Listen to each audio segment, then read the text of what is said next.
Welcome to our channel. Today we how to update your Philips Hue lights using Hue Bridge firmware. Quick tutorial step by step clearly. To update your Philips Hue lights using the Hue Bridge firmware, begin by ensuring that your Hue Bridge is powered on and connected to your Wi-Fi network. Open the Philips Hue app on your smartphone or tablet. Navigate to the Settings tab located in the bottom right corner of the app.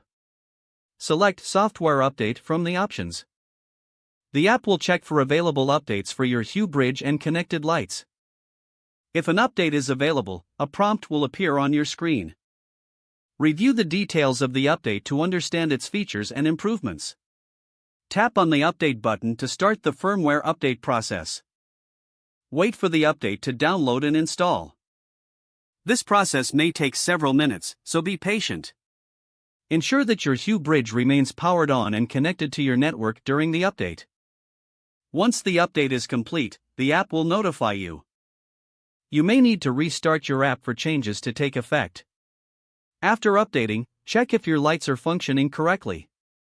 Enjoy your enhanced Philips Hue lighting experience with the latest features and improvements. If the page does not load, refresh the browser or try again in a private or incognito window.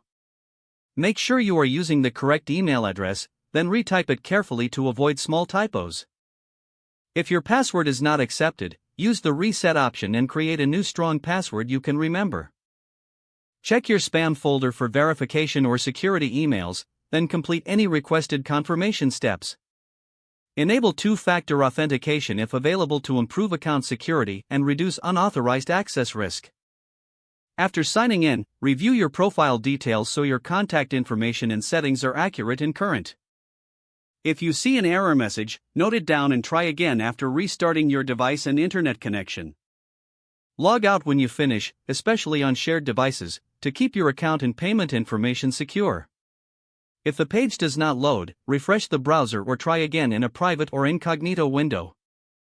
Make sure you are using the correct email address, then retype it carefully to avoid small typos. If your password is not accepted, use the reset option and create a new strong password you can remember. Check your spam folder for verification or security emails, then complete any requested confirmation steps. Enable two-factor authentication if available to improve account security and reduce unauthorized access risk. Don't forget to like this video and subscribe to our channel for more step-by-step tech guides.